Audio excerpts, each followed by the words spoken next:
Hemos trabajado con mi esposa juntos en esta tarea. Ahora estamos desarrollando un trabajo con matrimonios. Era el paso siguiente, ¿no es cierto? Adolescentes, jóvenes. Y lo bueno es que muchos de los adolescentes que me han acompañado ahora son matrimonios y trabajan con nosotros, ¿se imaginan? Ha sido un trabajo de largo aliento. Realmente servir al Señor es una aventura de fe.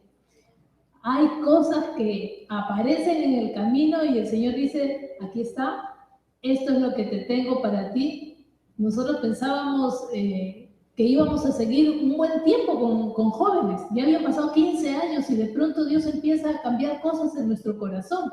Y empezó a nacer un deseo de compartir la palabra con los matrimonios. Veíamos a los jóvenes que se iban casando y escuchábamos sus desafíos, sus retos.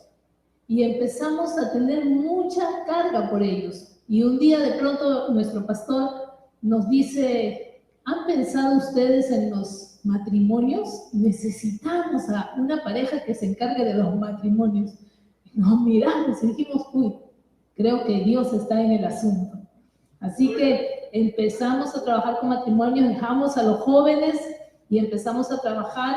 A veces nos sentíamos un poco cortos o un poco así como que nos faltaba un poco más de experiencia porque había matrimonios mayores que nosotros y decíamos, Señor, ¿y cómo vamos a hacer para ayudarlos también a ellos? Pero Dios fue bueno y fue enseñándonos y dándonos gracia para poder ayudar en la iglesia a los matrimonios que iban añadiéndose.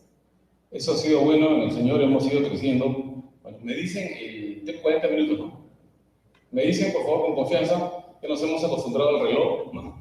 Nosotros hemos pasado a predicar por internet, porque un año de pandemia, así que antes teníamos un servicio de 2 horas y media y ahora es solo 55 minutos, se imaginarán.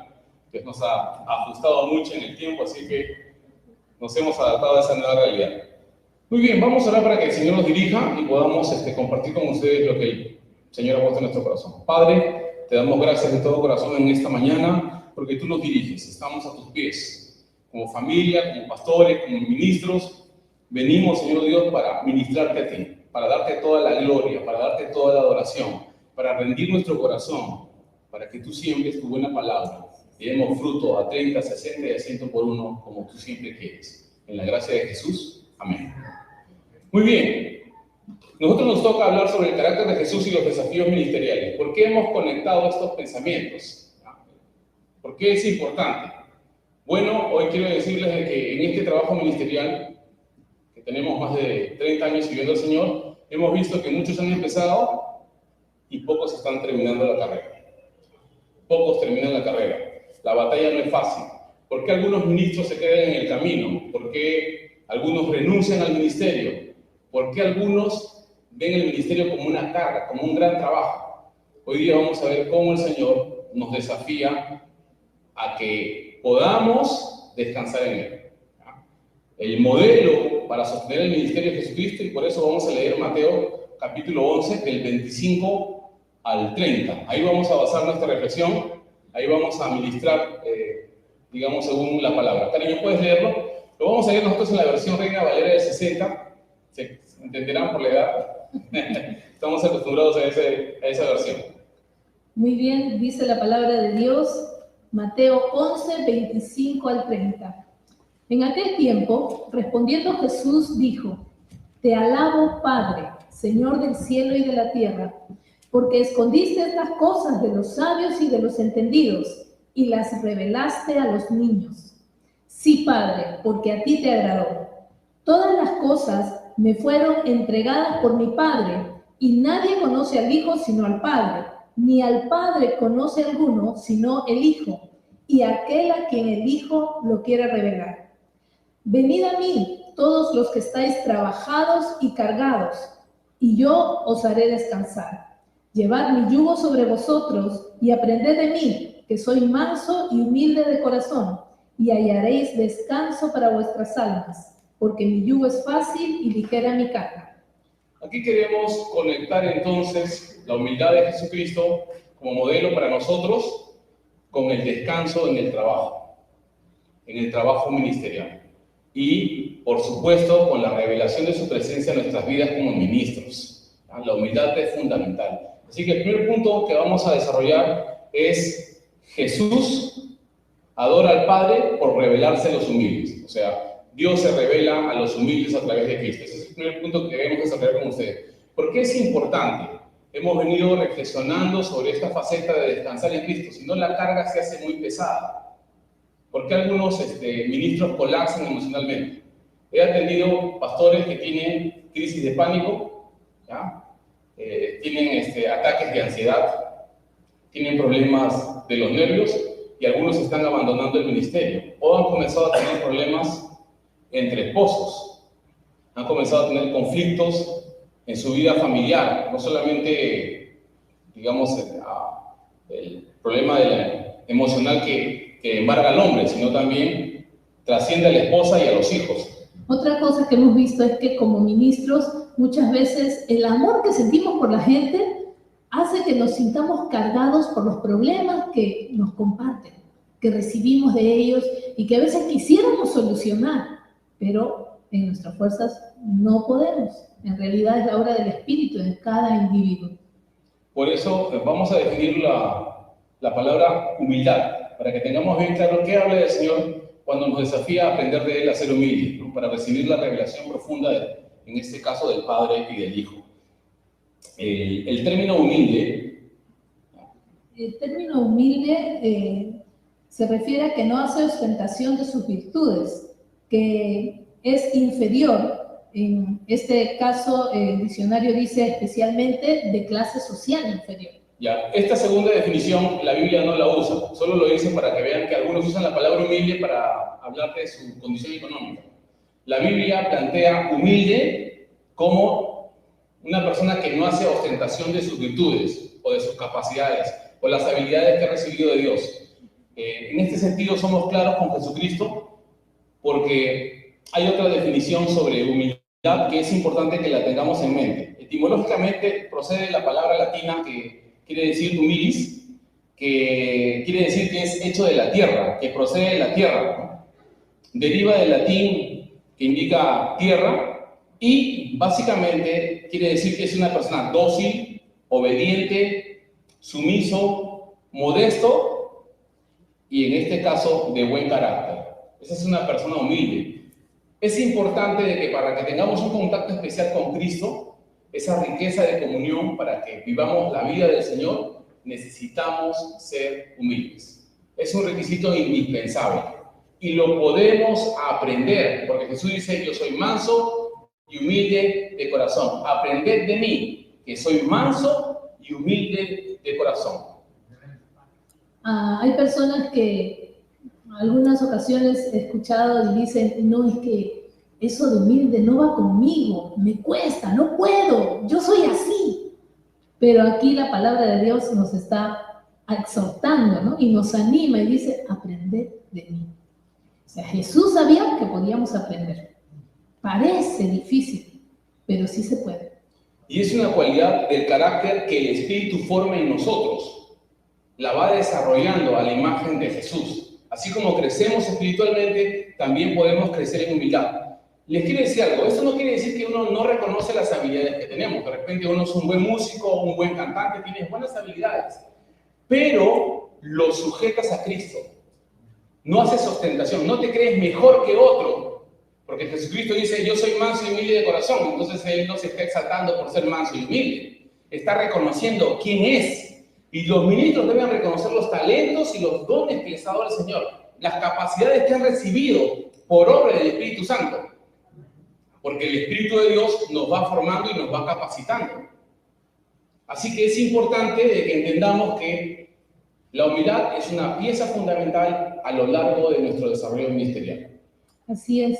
Y la humildad no se basa en el conocimiento que tenemos, no se basa tampoco en la sabiduría que podemos ir adquiriendo con el tiempo. Más bien se basa en una virtud del corazón, de saber que no lo conocemos todo y que el Señor, que es grande y todopoderoso, Él nos imparte de su sabiduría y de su conocimiento. Aquí quisiera decirles algo que nos pasó a nosotros como ministros. Vamos a abrir nuestro corazón en esta hora y vamos a compartir algunos detalles que nos han ido pasando en nuestra vida ministerial. Yo tengo 3 hijos.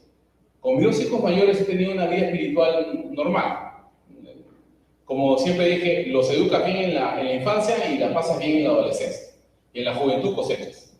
Con mi último hijo menor, como teníamos mucho trabajo en el ministerio y nació 8 años después de los otros, había una distancia generacional, ¿ya? Y él era distinto a los demás, es espíritu libre, o sea, él sabe, entre comillas, sabe lo que quiere, ¿no? Entre comillas digo eso porque a medida que crece, ¿ya?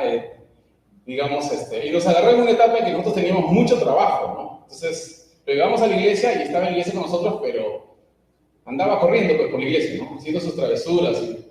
Y con el tiempo nos dimos cuenta de que él era bien tranquilo, bien calmado y cambió de manera abismal. Y se volvió un poco agresivo a medida que fue creciendo y era, bueno, mis hijos no son de mi tamaño, ¿no? Yo tengo un hijo mayor, son más o menos así, han salido de la familia de mi esposa, ¿no? Más grandes que yo, ¿ya? Y se dio cuenta de que la fuerza tiene poder, ¿no? Para imponer su voluntad sobre otros niños, ¿no? Entonces comenzamos a tener problemas en la escuela. Comencé a tener problemas en la escuela. ¿Se imaginan que como pastor tenía que ir yo a la psicóloga a recibir consejería, ¿no? Tuve que tragarme el sapo de la vergüenza. Eso es algo complicado para nosotros, que venimos de una iglesia tradicional y enseñanzas tradicionales en cuanto a iglesia cristiana evangélica. Muchas veces hemos escuchado y dicen, no, tú no necesitas psicólogo. El Señor es todo, su palabra ya está. No, psicólogo no, nunca voy a recomendar un psicólogo. Lo que resultó fue de que, como parte del colegio cristiano que teníamos, había una asistencia psicológica y como nuestro hijo era tan inquieto, ¿no? Y no, o sea, ¿cómo decir? Siempre andaba a la defensiva, el menor de ellos, ¿no?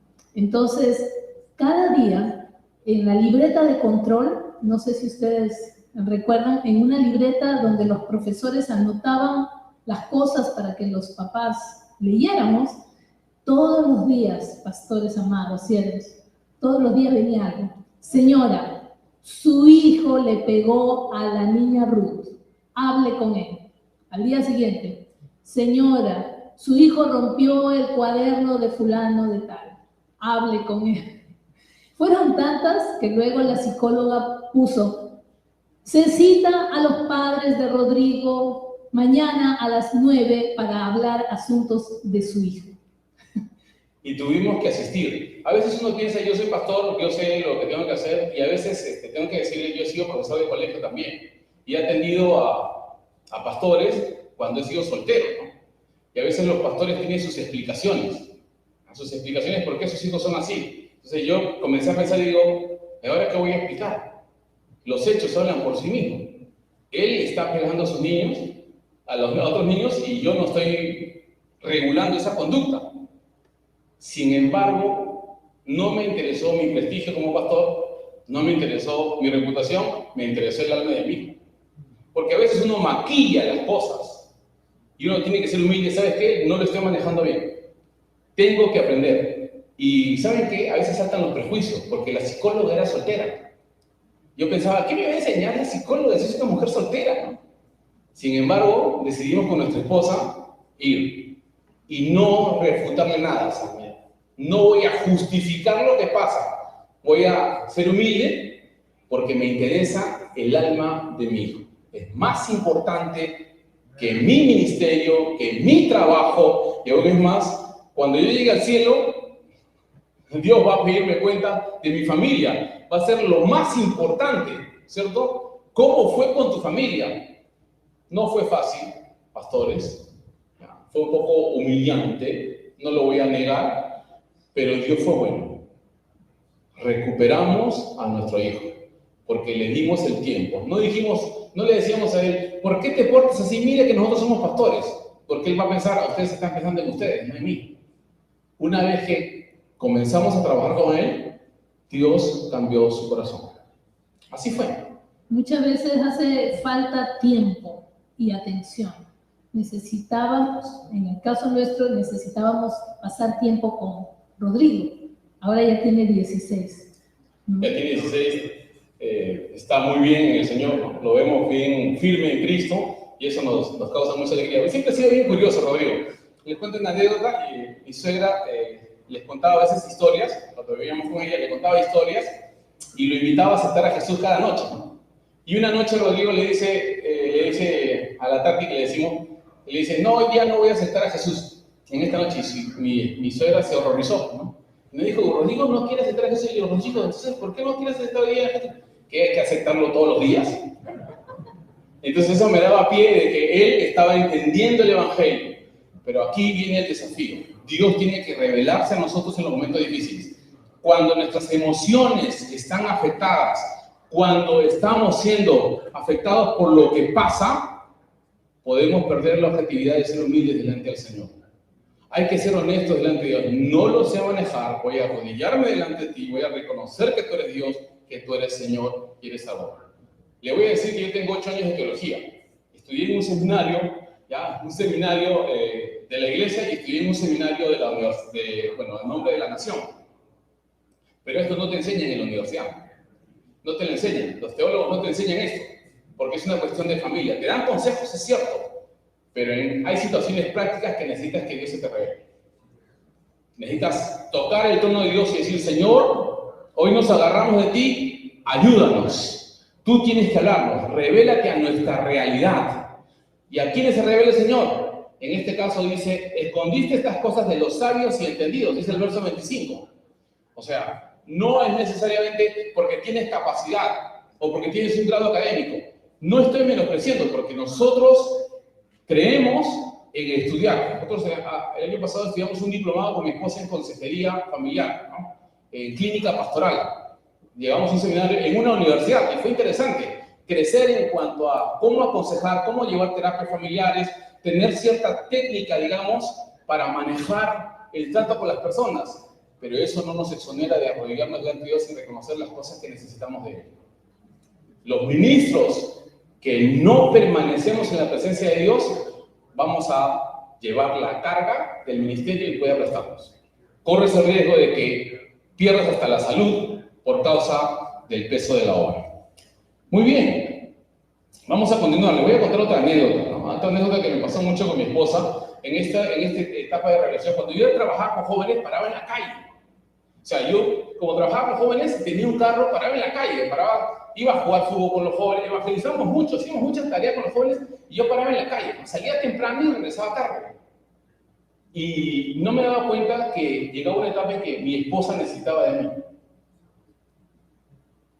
Claro, tu esposa necesita de ti. Y yo, como trabajaba con jóvenes, no tenía muchos criterios sobre la familia.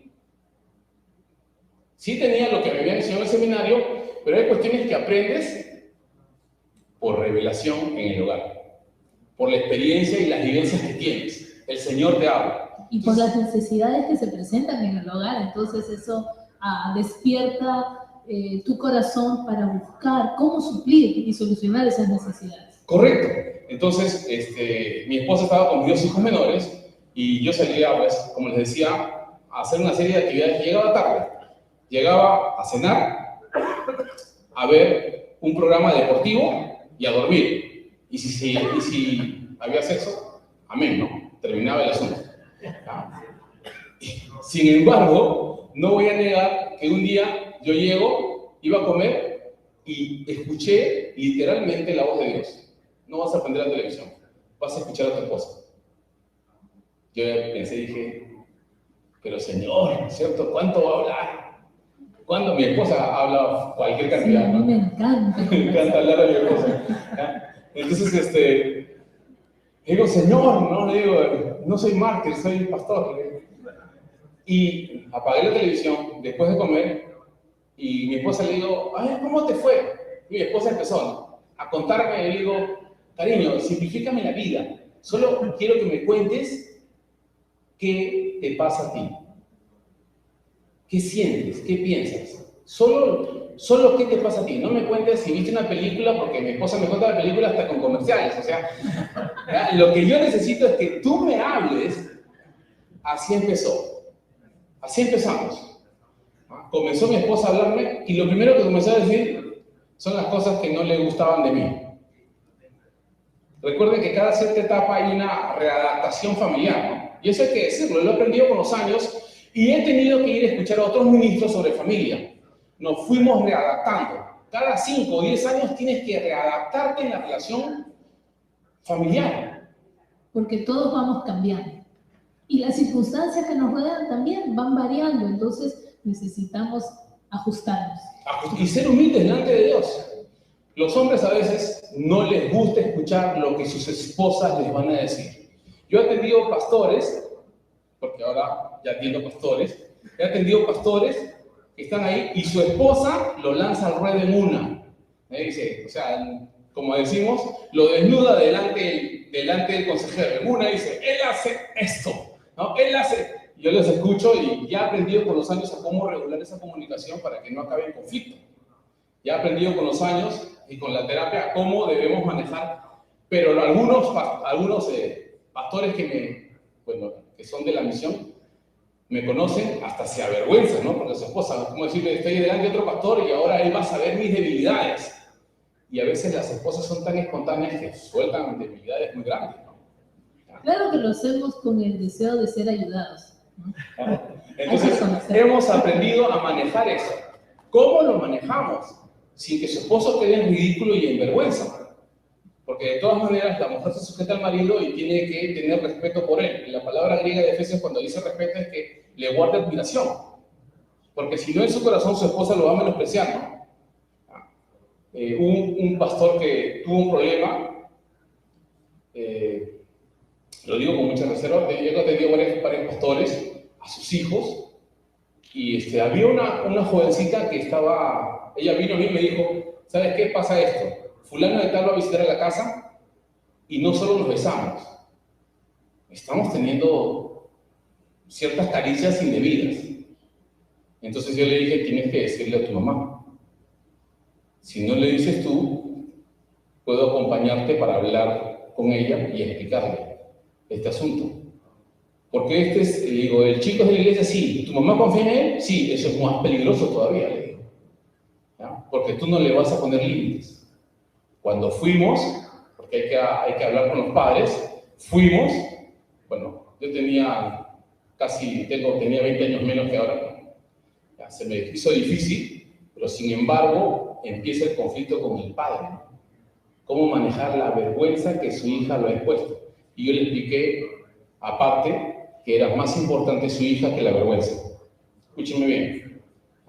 Y esto lo he visto en uno de los predicadores que a mí me ha asombrado muchísimo. Le escuché allí en Címbala contar cómo su hija había vivido una vida pecaminosa, se fue de la iglesia y un día, bueno, estando con un hombre, ¿no?, sintió la ganas de ir a la iglesia, ¿no?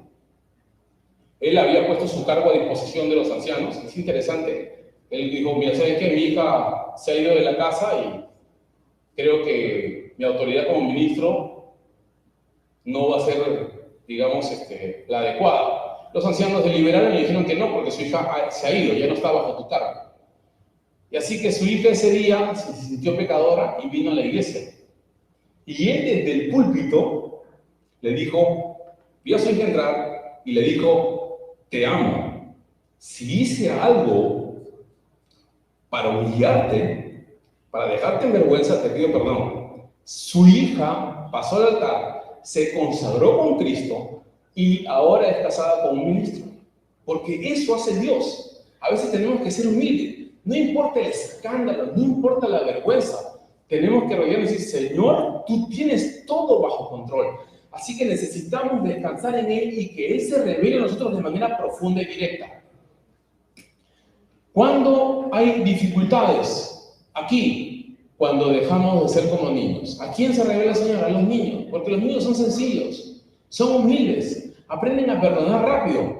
Aún cuando uno los castiga, tu hijo lo castigas ahora y después te está acariciando después, ¿no es cierto? Porque los niños cambian rápido, o sea, olvidan rápido, dejan las cosas atrás. Y cuando tú empiezas a tener esa actitud, vives una vida fresca en el Señor, o sea, renovada en el Señor. Este cuerpo va a envejecer. Por supuesto, llegará un momento en que, si es que Si es que no me creman, los gusanos se van a deleitar con este hermoso cuerpo. Está bien, así va a pasar. ¿Ya? Pasa. Pero aquí, dice Pablo, aquí dentro, en el hombre interior, nos renovamos día con día. Nunca envejezca en el espíritu, envejezca físicamente, pero aquí dentro nunca envejezca. Hay una característica cuando somos niños que es bien singular. El niño confía en sus padres y confía en las palabras que nosotros le decimos. Por eso yo creo también aquí Dios nos anima a decir, tengan un corazón de niño, confíen. Es importante confiar en el amor y en el poder de Dios. A veces confiamos en el poder del Señor para hacer cosas sobrenaturales, pero no confiamos en su amor, por ejemplo, para perdonar todos los pecados. Necesitamos aprender a creerle al Señor en toda la extensión de su poder sobrenatural, para amarnos, para hacer cosas sobrenaturales, para enseñarnos, para guiarnos hacia el destino y la dirección que Él quiere trazarnos. Es interesante lo que dice Gálatas capítulo 1, versos 15 al 16. Ya, tengo 2 minutos, aquí acabo.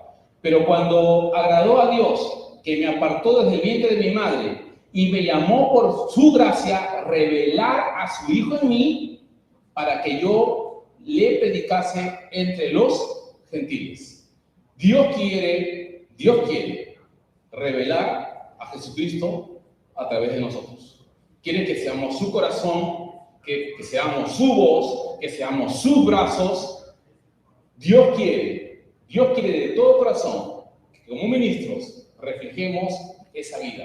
No solamente el esposo, sino también, y somos una unidad.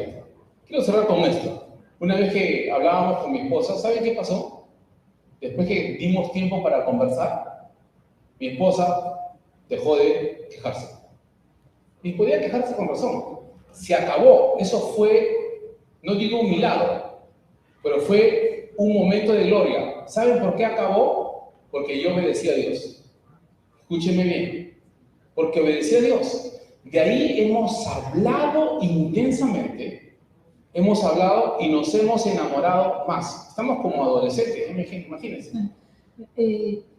Creo que una de las cosas que aprendimos fue que la mujer necesita atención.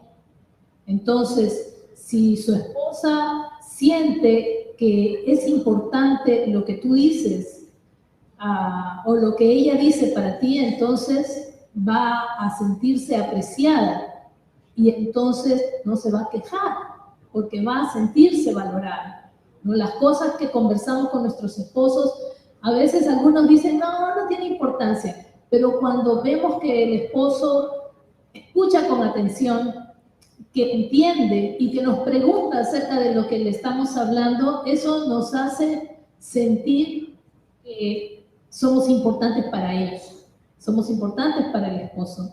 Y eso hace la diferencia en la relación, porque recuerden que la relación matrimonial es una relación de complacerse mutuamente, de apoyarse el uno al otro, de entenderse el uno al otro. De amarnos el uno al otro, de amarnos. Eso es importante. Nosotros no hemos dejado nuestro espacio para nosotros, ahora siempre tenemos un tiempo para nosotros como esposos. Por ejemplo, hemos aprovechado de venirnos en este viaje, los dos nomás, he dejado a nosotros 2 hijos menores en casa, y siempre tomamos un tiempo para nosotros como familia, ¿no? Y eso ha sido porque hemos aprendido a escuchar al Señor. Bueno, lo dejamos aquí, la segunda parte lo seguimos después del breve. Gracias.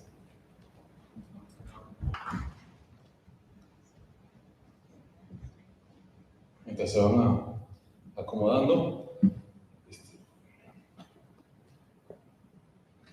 solamente para decirles que este pasaje de Mateo capítulo 25, 11-25, el contexto está en Lucas capítulo 10 y viene para dar el informe de los 70 que fueron enviados, y es algo interesante que sí me gustaría leer en Lucas, es el regocijo que tiene Cristo Es la alegría que tiene el Señor de que Dios se revele a los niños, ¿no? En este caso a los humildes, ¿no? Porque los 70 son los enviados por el Señor para hacer la tarea de ministrar en Israel. Pero es interesante que en Lucas 10, el verso 21, dice lo siguiente: en aquella misma hora Jesús se regocijó en el Espíritu y dijo: yo te alabo, oh Padre, Señor del cielo y de la tierra, porque escondiste estas cosas de los sabios y entendidos y las has revelado a los niños. Sí, Padre, porque así te agradó. Dios quiere revelarse a nosotros porque le agrada tener comunión con nosotros. Mientras mejor comunión tenemos con Cristo, más grande es nuestra relación con el Padre, porque hay una unidad perfecta, ¿no? Dice el libro de Juan, capítulo 14, que cuando el Espíritu viene a morar a nosotros, viene también el Padre y el Hijo. O sea, los tres actúan en nosotros de manera conjunta. Por eso es importante de que seamos conscientes de que Dios quiere hablar con nosotros. Ahora, quiero aclarar que cuando hablamos de revelación estamos hablando de comunión con Él, no de una revelación doctrinal. Eso quiero aclarar. Eso es una cuestión peculiar de los apóstoles que solo la Escritura sostiene.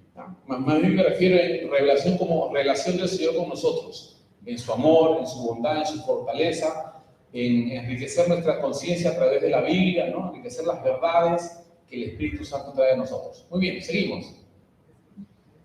También debemos de darnos cuenta que siendo niños, la idea es de que no podamos envanecernos por el conocimiento que podamos tener.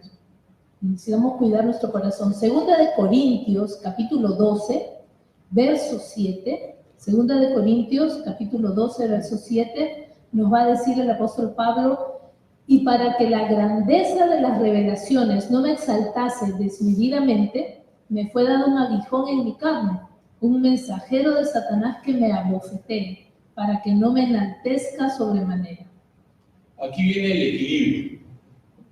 Dios se revela a nosotros y eso nunca nos debe llenar de vanidad.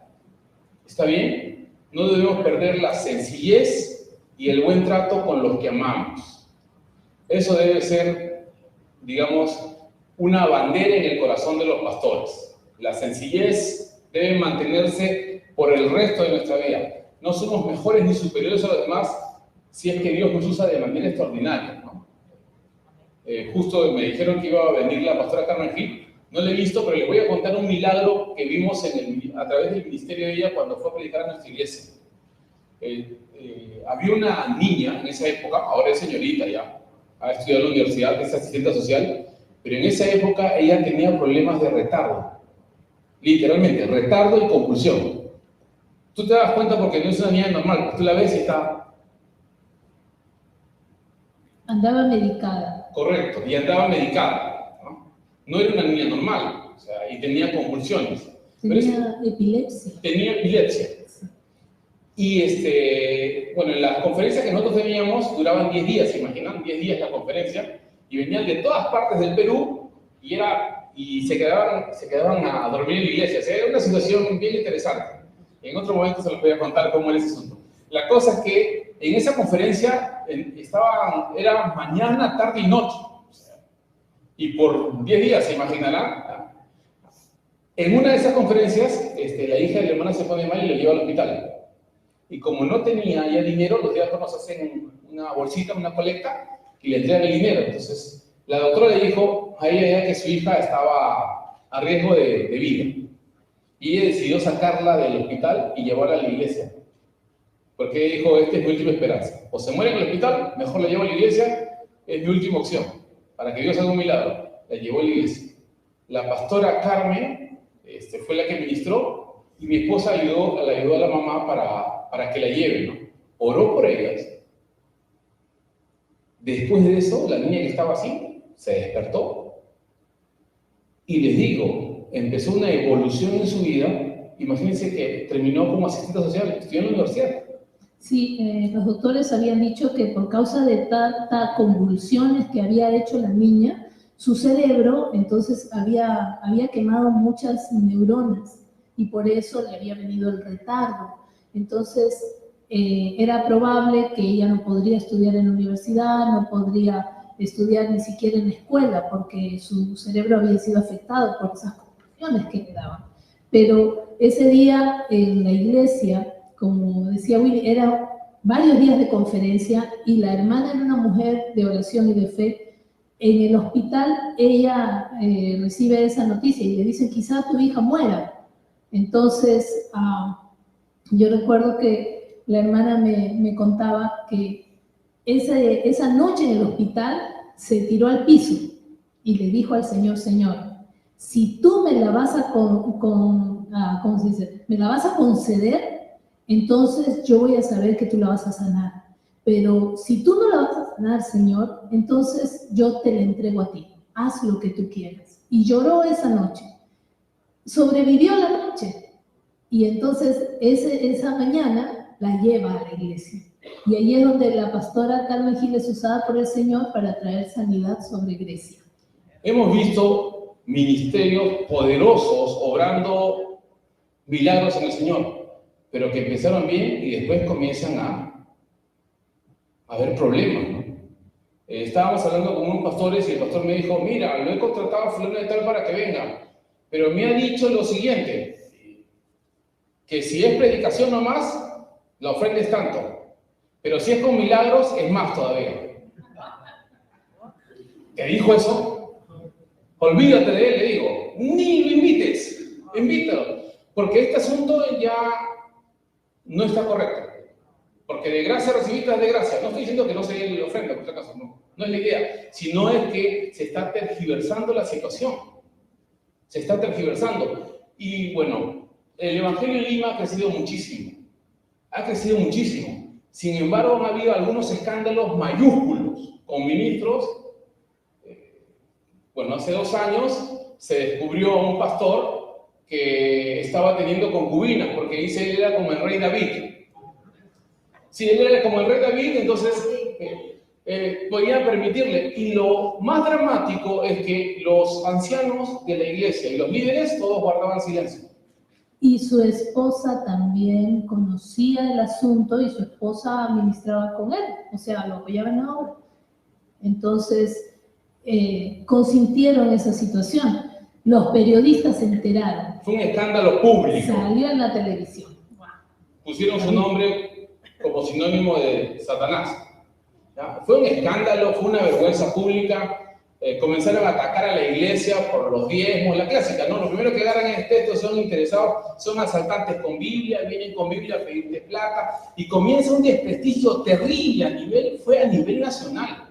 Fue un escándalo vergonzoso y terrible. ¿Cuándo empieza esto? Porque los síntomas se van dando. Escúcheme bien.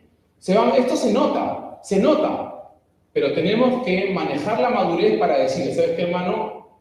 Esto no está bien. Perdóname, tú estás haciendo esto, con mucho amor te lo digo, esto no anda bien. Algunos no quieren ni escuchar, ¿no? Yo soy el ungido. No eres nadie. Claro está que si no te conocen, uno no va a decirle, pues, no estoy de acuerdo con lo que hacen en las redes sociales, ¿no? Que ni te conocen ni sacan tu nombre, fulano de tal habla de esto, y hacen un escándalo, pues. O sea, eso no es el método divino. La Biblia dice, si tu hermano peca, ve con espíritu de mansedumbre y corrígelo, ¿ya? En privado, ¿no es cierto? En privado, porque tienes, en este caso, comunión con él. Pero empiezan los conflictos, y aquí quiero ser claro con esto, y bueno, al final de la tarde vamos a tener preguntas. Si algo no queda claro, con confianza podemos responderse. Muy bien, el problema está cuando los ministros empiezan a tener un ego desmedido. Cuando la soberbia empieza a surgir en el corazón del pastor y no se da cuenta, o dándose cuenta, cree que tiene razón de ser soberbio, porque a veces ha pasado. Teníamos un joven en el grupo y un día viene y me dice, ¿has visto a ese muchacho? Me dice, Susi, es un soberbio, qué barbaridad, se cree mejor que todos. Y yo lo miro y como tenía yo confianza con el joven, le digo, Oh, pero tú también eres orgulloso, eres soberbio también. Sí, pero yo tengo razón por qué serlo. Él no. Fue muy gracioso. A veces las personas no se dan cuenta, ¿no? De que Y esto es peligroso. Es muy peligroso porque el libro de Apocalipsis, capítulo 2, verso 14, habla de la doctrina de Balaam, ¿no? Y la doctrina de Balaam indudablemente enfoca el amor al dinero. Les voy a decir que hay algunas iglesias que empezaron siendo esteritas. O sea, cuando digo esteras es de paja. Paja. Eran iglesias que, bueno, uno dice, ah, qué linda iglesia, ¿no? ¿Ya? Pero allí tú ibas y las bancas eran tablones y no había, pues, ni aire acondicionado. El calor era horrible, ¿no? O sea, pero la gente estaba ahí porque había la presencia de Dios, un mover especial. Pero esas iglesias pasaron a ser mega iglesias, iglesias hermosas, ¿no es cierto? Iglesias lindas. Pero ya empieza el problema, empiezan algunos problemas, algunos síntomas de cómo manejamos el dinero. Hay iglesias que, no niego, la mía también creció económicamente, ¿no? Teníamos un pastor muy bueno, ¿no es cierto? ¿Ah? Un pastor muy bueno que la iglesia creció, entonces comienzan a crecer las finanzas, ¿no? ¿Cómo manejamos esto sin que la soberbia nos gane? Es algo interesante cómo él lo hizo. Él dividió el poder. Eso lo voy a hablar en el siguiente sermón. ¿Ya? Cómo él manejó el poder, ¿no es cierto? Cómo dividió el poder para que nadie se ensoberbezca. Se adelantó la situación. Dividió, están los ancianos de la iglesia, están los pastores, ¿ya? Y cómo él dividió el poder. De tal manera de que nadie, pues, se pueda pasar de listo y apropiarse de lo que no era suyo. Es el Señor. Así cuidaba el corazón, no solo el suyo, sino de todos los demás que estaban a su lado dirigiendo la iglesia. Y es interesante. Nosotros, por ejemplo, empezamos, no teníamos sueldo en la iglesia. Todos trabajamos por fe. Pero con los años ya el pastor se dio cuenta y dijo, no. Comenzó, estableció planillas, estableció sueldos para todos. Ustedes nos dio el espacio de crecer, ¿no? Comenzó a compartir equilibradamente el asunto. Es interesante cómo fue el manejo del dinero para que la codicia y la ambición no pase a tomar lugar de ningún corazón. De ningún corazón. Y nadie cuestione cómo manejas el dinero. Éramos transparentes. Y eso generó que todos hemos bendecido. ¿Sí? Todos los pastores hemos crecido y hemos sido bendecidos, ¿no? Y nunca perdimos el enfoque de fe. Yo he enviado a mi hijo, ahí está sentado, lo envié por fe acá, ¿no? Lo envié por fe y ya el Señor lo ha bendecido. Ahora ya, más bien Él puede mantenerme. No estoy orando para que me apoye en el ministerio. ¿No? Ya ha crecido, ya ha pasado otra etapa de vida y está bien, ¿no? Gloria al Señor. Porque ese es el desafío. Tenemos que crecer, pero evitar que en algún momento nos enaltezcamos. No digo que no respeten al pastor, porque el pastor, Pablo acá dice, me exaltase desmedidamente. Porque a veces Dios te da un lugar de honra, ¿no? Dios te honra. ¿Ya? La gente te respeta, tu palabra tiene autoridad. Gloria al Señor, eres un hombre de renombre. Gloria a Jesús.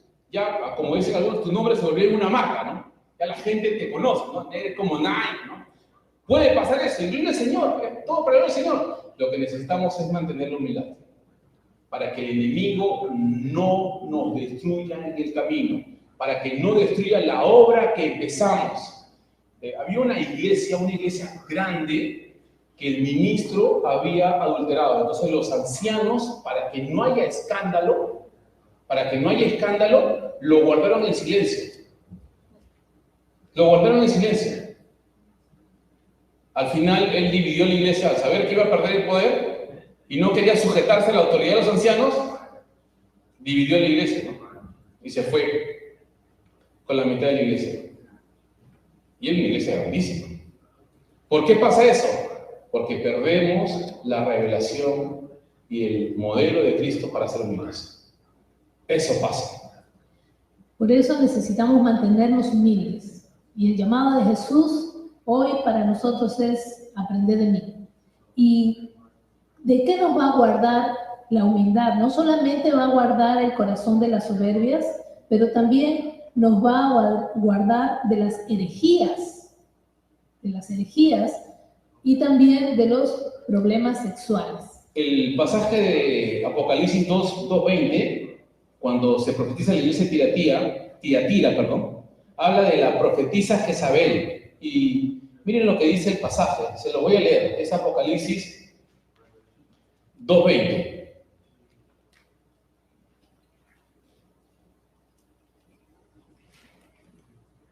Dice lo siguiente: pero tengo unas pocas cosas contra ti, que toleras que esa mujer Jezabel, que se dice profetiza, enseñe y seduzca a mis siervos a fornicar y a comer cosas sacrificadas a los ídolos.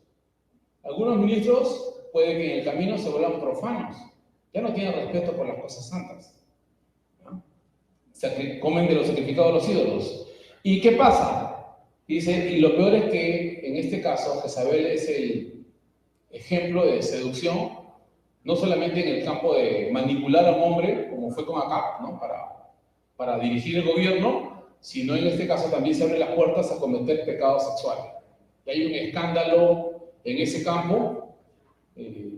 Nosotros hemos tenido algunos problemas. El pastor principal de nuestra iglesia le dio Parkinson. Entonces estamos en la etapa de transición. Y yo soy el cuarto en la línea, digamos, de pastoral, ¿no? Cuarto. Y se descubrió un pecado sexual. Fue un escándalo porque era un asunto legal. Yo nunca había manejado ese asunto, para mí era algo nuevo. Y teníamos que asumirlo, ¿cierto?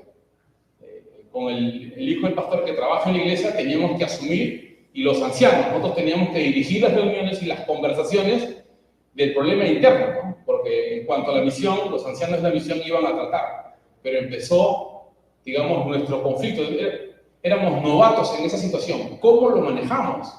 Lo primero que tuvimos que hacer es convocar al aspecto legal, porque era un asunto legal.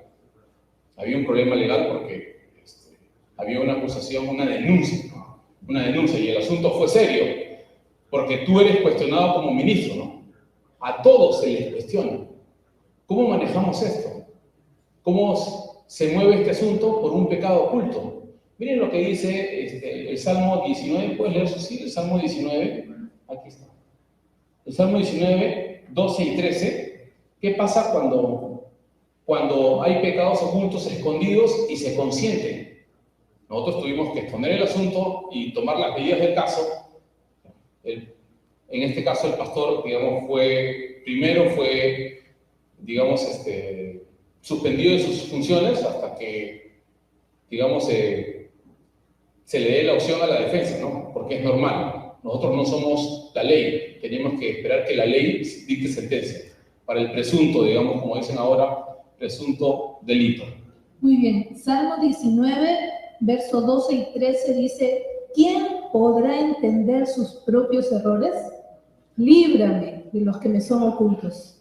Preserva también a tu siervo de las soberbias, que no se enseñoreen de mí. Entonces seré íntegro y estaré limpio de gran rebelión. Quiero que vean que hay cosas que no entendemos. Todos tenemos puntos ciegos. No importa que seas el más ungido, todos los pastores, como no somos Dios, dependemos de Él y tenemos puntos ciegos, que necesitamos que Dios los aclare. Por eso es que es fundamental la humildad. Esto es fundamental. Tiene que acompañarnos hasta el final de nuestro ministerio. Porque Pablo dijo, no voy a hacer que yo siendo heraldo para otros, yo mismo venga a ser eliminado. Eso es una palabra que exhorta y hace temblar a cualquier pastor. Y aquí hay una conexión entre las cosas que no entendemos, los consejos que no queremos escuchar. ¿Y qué dice acá? El texto es clarito, ¿no? Dice, preserva a tu siervo de las soberbias, que no se enseñoreen de mí. Los ministros que no escuchan consejos claros y específicos en situaciones de riesgo, van a correr, digamos, lamentablemente hacia la red de la soberbia. Se va a enseñorear de ti. Va a tomar control de tu vida y eso no lo debes permitir. ¿Cómo no lo permites? Siguiendo el ejemplo de Jesús, siendo manso y humilde de corazón. ¿Qué dice? Cuando eso pasa, eres íntegro y estarás libre de gran rebelión. El siguiente paso de la soberbia es la rebelión abierta. Y aquí les voy a hacer un pequeño resumen del pecado del rey David. Vean ustedes el proceso del pecado del rey David. Primero, un día de ocio, sale al balcón a relajarse un rato, a mirar, no hay nada. Y como su balcón estaba más alto que los demás, ve a una mujer bañándose. La primera mirada no se puede evitar. Dicen los especialistas que antes de que la lujuria te atrape tienes 30 segundos. Yo les digo, no esperen 30 segundos, porque ese es un engaño. Con los adolescentes, algunos me decían, no, entonces 30 segundos, 1, 2, 3, no le dé espacio, ese es un engaño. ¿Qué pasa con David? La codicia. ¿Qué hace? La manda a traer. Y la mujer se presta para la cochinada, pues, ¿no? La seduce. Miren cómo va creciendo. Ociosidad, lujuria, seducción, después que la seducción, adulterio. Cuando la mujer se va, supuestamente nadie va a saber. Nadie sabe, pues, caballero, ya. Una canita al aire, nadie se da cuenta. Pero nada escapa de la mano de Dios, ella sale embarazada. Nada escapa. Sale embarazada. Y ella le manda a decir, ¿sabes qué? Hay un problema. Lo voy a arreglar. Miren, ¿cómo lo va a arreglar? La trae a su marido del campo de guerra. ¿Y qué quiere hacer? Quiere adjudicarle el hijo, pues. Y dice, ya, está bien. Pero ¿saben qué? Este hombre, Urias Eteo, tenía un código de honor. Que él no podía disfrutar de su mujer mientras sus amigos estaban en la guerra.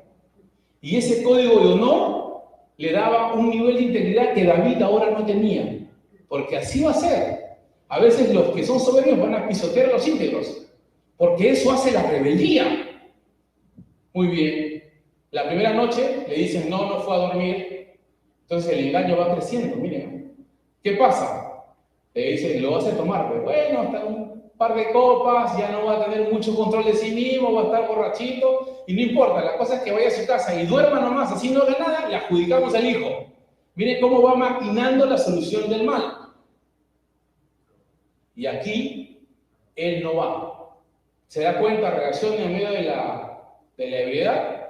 Entonces David, ¿qué decide? Asesinarlo por las manos de los hijos, en este caso de los amonitas, creo que si no me equivoco. Involucra a Joab, ¿no? Y aquí les voy a decir algo. ¿Saben por qué David nunca pudo corregir a Joab? Porque Joab le conocía sus cochinadas, ¿no? Y le dejó a Salomón que lo corrija, porque él no tenía autoridad moral para corregirlo. No lo podía corregir a Joab, porque él había sido cómplice. Y eso pasa si los ministros consienten el pecado de otro. Como todos hemos participado, tienes que guardar silencio porque eres cómplice. Eso pasa con la soberbia. La soberbia arruina a los ministros. Por eso debemos ser mansos y humildes de corazón. Esto es fundamental para que sigamos en el crecimiento de la fe.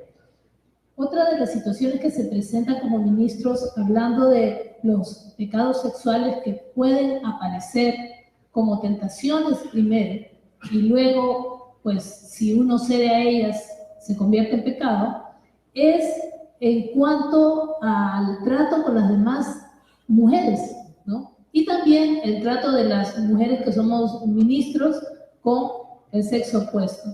¿Qué cosa hacemos en la iglesia? Nos enseñaron un buen principio y también sé, por ejemplo, que la iglesia metodista también maneja ese principio aquí, que es que cuando hacemos las consejerías con el sexo opuesto debe hacerse en lugares donde, digamos, es lugares abiertos o donde tienes tus ventanas de vidrio, no cerradas. ¿Por qué? Porque eso va a cuidar también tu testimonio como ministro. No pensamos mal, pero debemos ser cuidadosos con nuestro testimonio y también para evitar las tentaciones. Eso es importante. Escuché el caso de un pastor que tenía una mejor amiga que no era su esposa. No tenía nada con ella.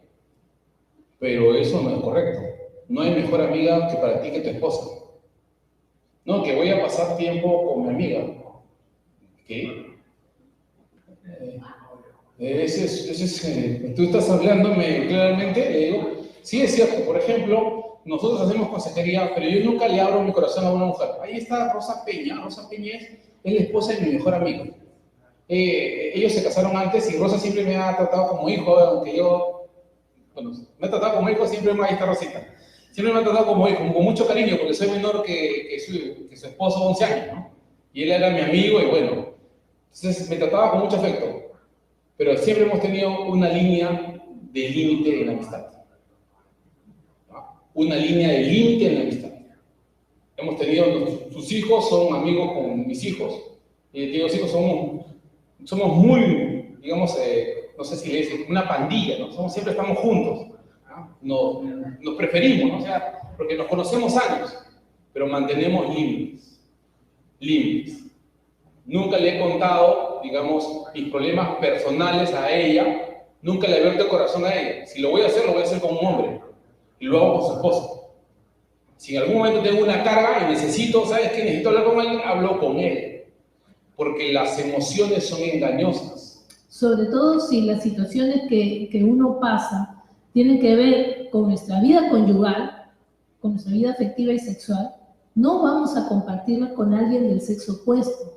Tenemos que buscar a alguien de nuestro mismo sexo que sea una persona madura, sabia, y que podamos tenerle la confianza de saber que va a guardar pues la privacidad de nuestro asunto, del tema que le vamos a compartir. Entonces, yo recuerdo de muy jovencitos con Willy, aprendimos a tomar tiempo para decirle a las personas, por ejemplo, mi esposo es muy amiguero, ¿no? Y entonces las chicas lo admiraban mucho por su predicación. Entonces venían a pedir cita para tener consejería con él. Y los niños nuestros hijos eran pequeños, entonces oraba yo y le decía, Señor, ¿cómo hago para compartir con mi esposo y evitar ciertas tentaciones, ¿no? Entonces, un día le digo, Willy, ¿sabes qué? Hay una chica que ya te viene buscando como 3 veces para la consejería. Yo no pienso mal de ti, le dije, pero a ella no la conozco y es una muchacha que recién está conociendo a Jesús. Así que para que ella no se, no se confunda con sus emociones, ¿qué tal si tú le dices que a partir de hoy yo la voy a atender? Entonces mi esposo me miró, pensó un ratito y me dijo, ya, está bien.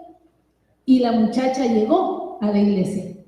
Entonces mi esposo me dice, Susi, ha llegado la muchacha, ya le dije que yo a partir de ahora no la voy a atender, la vas a atender tú. Y fue bueno porque finalmente nos hicimos amigas, ya ella no buscó más a mi esposo y entonces nos hicimos tan amigas y empezó ella a crecer en la fe. Pasando los años, ella llegó a ser una de nuestras líderes y luego se casó con uno de nuestros jóvenes también y tenemos una linda amistad. A veces el enemigo puede poner tentaciones, pero necesitamos mucha sabiduría para manejar este tipo de situaciones. Sobre todo aquí, por ejemplo, en este país, donde se da mucha libertad y hay mucho de... es mi libertad, ¿no? La gente dice, es mi libertad, es lo que yo quiero, lo que yo pienso, yo no pienso mal y voy a hacer lo que yo creo conveniente. Sin embargo, cuando somos un matrimonio, necesitamos cuidarnos, cuidar el uno al otro. Igual cuando recuerdo un joven vino y me buscaba mucho, entonces yo le dije a mi esposo, este muchacho quiere hablar conmigo una y otra vez, la verdad me siento incómoda, prefiero que tú lo atiendas. Y le dije, ¿no? Willy, te presento a este jovencito, tú encárgate, y yo me retiré. Eso nos ha ayudado ¿para qué? Para guardarnos justamente de que los jóvenes o las personas también adultas se sientan involucradas emocionalmente y pueda presentarse un tipo de tentación que no queremos nosotros para nuestra vida matrimonial, ni quisiéramos que suceda nada para deshonrar al Señor. Un famoso predicador lo vimos por televisión, lo digo, voy a decir su nombre porque él, digamos, presentó su libro de etapa de restauración, que para mí fue significativo. Es Tony Moy. Es un excelente predicador de acá de América. Bueno, sigue siendo un predicador excelente. Sin embargo, lo descubrieron con su secretaria. Y lo más increíble, ¿cómo es, no? Le dijeron, le hemos visto a tu pastor en tal lugar con una rubia y su esposa es chinita. Ya fue, ¿no? Ya con eso lo descubrieron, pero fue algo interesante lo que hicieron los ancianos. Los pusieron a la baja 5 años. 5 años, y él cuenta su proceso de restauración. O sea, no lo dejaron olvidado, como a veces pasa, ¿no? Ya fuiste, has caído, eres una vergüenza nacional, no queremos verte. No, cada anciano lo iba a visitar a ministrarlo. Es interesante, ¿ya? Hasta cambió de oficio, ¿no? Le dieron un trabajo. Es interesante el proceso, me gusta mucho esta etapa de restauración, porque cuando hicieron el servicio de reinstalarlo, después de 5 años hicieron un servicio de reinstalación de un ministro restaurado. Me dio una alegría inmensa, nunca lo había visto. Lo cuento porque me causó mucha felicidad, ¿no? O sea, ves que alguien cayó y no lo pisotearon, sino que lo levantaron, lo apoyaron, lo restauraron. Pero lo que más me impactó fue lo que hizo su esposa. Así es, la esposa tuvo una actitud increíble. Se entera de la situación, el esposo vuelve, ¿no? Porque lo descubrieron cuando hizo un viaje, ¿no? Solo. A ministrar, a ver unos asuntos, y cuando vuelve a la tierra donde residían, la esposa, después de 3 días que ya se había enterado del asunto, ya los ancianos de la iglesia lo estaban manejando, y él no llegó a su casa, sino que llegó a un cuarto, a una habitación solo, porque los ancianos ya estaban tratando con él y haciéndole el seguimiento para restaurarlo. Entonces su esposa va al cuarto donde él estaba hospedado, y él abre la puerta y la ve y se sorprende. ¿Y sabe qué le dice a su esposa? Su esposa le dice: he venido porque quería decirte que antes de ser tu esposa, soy tu hermana en el Señor, y quiero que sepas que te perdono. Y le dijo eso. Y yo quiero que seas restaurado a la comunión del Señor. No guardo nada en mi corazón. Te perdono. Esa palabra hizo que el esposo tomara ánimo para ponerse en las manos del Señor y ver que hay restauración en el Señor. Un milagro tremendo. Ella, como cuenta la historia de Paul Valjean, ¿no? Ella con esa actitud compró su alma para el Señor. Lo salvó al hombre. Y ahora, ¿qué hizo Dios? Lo restauró. Y ahora está otra vez ministrando al Señor. Queremos, me avisan la hora, por favor, con confianza. Queremos pasar a esta fase. Jesús reconforta a los humildes, ¿no? En el verso que hemos leído, en el verso de Mateo 28, una vez que el Señor se revela a nosotros, comenzamos a escuchar la voz del Señor, les voy a decir que una vez que nos acostumbramos, nadie cae sin que el Señor se lo advierta primero. Eso quiero dejarlo claro. Dios tiene misericordia y te va a anunciar, te va a hablar, ¿ya? Lo que tenemos que evitar es silenciar la voz del Señor en nuestro corazón. Aquí, cuando Jesús reconforta a los humildes, dice algo interesante. ¿A quiénes atiende el Señor? A los cargados y trabajados. La obra es ardua. El apóstol Pablo, en Hechos 18, el verso 9, llega después de la persecución, llega a fundar la iglesia de Corintios, después de haber sido perseguido en Tesalónica, en Berea, ¿no? O sea, lo han apaleado y necesita un encuentro fresco con Jesucristo. Y ahí el Señor se le aparece y le dice: no tengas temor. Que imagínense, ¿no? Que estés a merced de que te peguen y no puedas defenderte, causa mucho miedo, causa mucha angustia. Te pone en un nivel de nerviosismo inmenso. Es como la crisis que sufren algunos soldados después de salir de la guerra, la crisis de la posguerra, que se levantan, tienen pesadillas, tienen angustia. Imagínense, nosotros somos de carne y hueso, y si el Señor no nos auxilia en ese nivel, podemos colapsar emocionalmente. podemos quebrarnos emocionalmente. Por eso es importante y fundamental que aprendamos a venir al Señor y a descansar en Él. Porque fácil es su carga y ligero es su yugo. Recuerden que su yugo, o sea, Él está en un lado y nos comparte el otro nosotros. Compartimos el yugo con Jesús. Andamos con Él. Nos movemos con Él. Actuamos con Él. Por eso es que Él dice que podemos hallar descanso.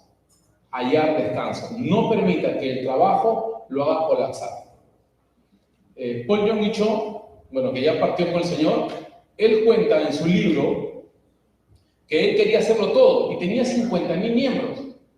Él quería hacerlo todo porque él pensaba de que Dios no va a obrar de la misma manera si no está Él. Y un día hace un bautismo y hay 2,000 personas que bautizan. Y le dio paro cardíaco en pleno bautismo.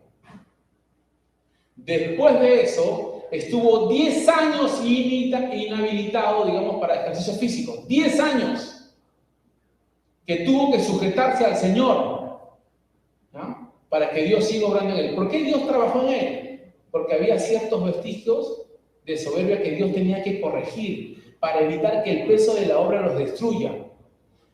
¿Qué generó? Que su iglesia crezca 10 veces más. 10 veces más, ¿se imaginan? 500,000.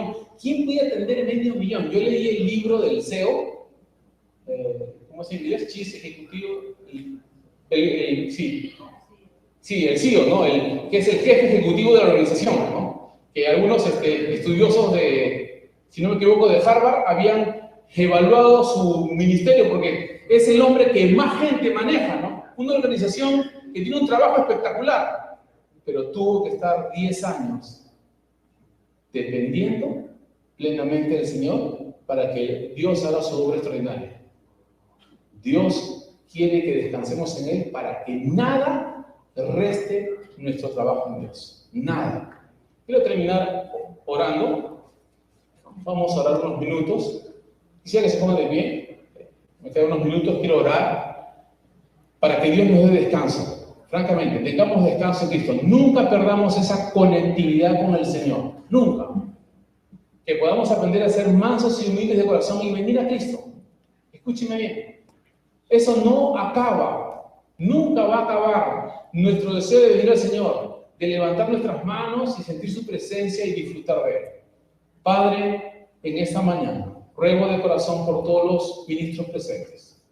Tu palabra se haga carne en sus corazones. Espíritu Santo, fluye con poder. Bendice cada corazón, bendice cada vida, Señor. Padre Celestial, oramos, Señor, para que tú renueves nuestra comunión contigo, Señor. Padre Celestial, tú conoces el corazón de cada ministro, cómo ama la obra, cómo ama servirte, trabajar para ti, Señor. Cómo hay noches enteras en que pasan velando, Señor. Padre, y preparando sus sermones y viendo, Señor, las necesidades de las iglesias que tú has puesto en sus manos, Señor. Padre, oramos porque en medio de todos esos quehaceres, Señor, de la obra, siempre tengamos un tiempo para encontrarnos contigo a solas, para poder venir ante tu presencia y decirte, Señor, te necesitamos. Te necesitamos a ti, Señor, porque tú eres el Señor de la obra. Tú eres, Señor, el que puede impartirnos las energías, Señor, cuando estamos desfalleciendo. Tú eres quien nos da sabiduría para manejar los problemas complejos, Señor, complicados.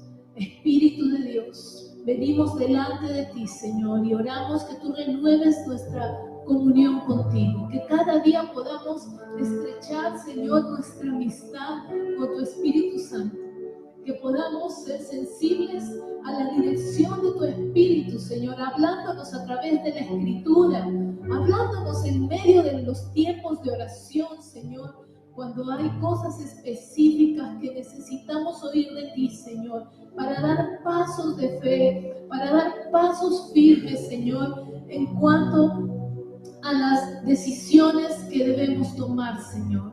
Padre Celestial, toca cada corazón, Señor. Padre, tú estás aquí para renovar, Señor, fuerzas, para restaurar corazones, Señor. Quizá en la obra, Señor, han sido heridos tus hijos, Señor, por otras personas. Como decía Pablo, a veces amando más somos amados menos, porque la gente no entiende, Señor, nuestro corazón de amor. A veces no comprende, Señor, que lo que le decimos es por su propio bien, Señor, y piensa que los atacamos. Señor, si hay corazones heridos en esta hora, Señor, trae tu paz, Señor, y trae, Señor, tu sanidad, Señor. Padre Celestial, tu ungüento, Señor, tu aceite fresco, Espíritu Santo, sobre cada corazón, sobre cada vida, Señor. Estamos en tus manos, Señor, delante de ti. Aleluya.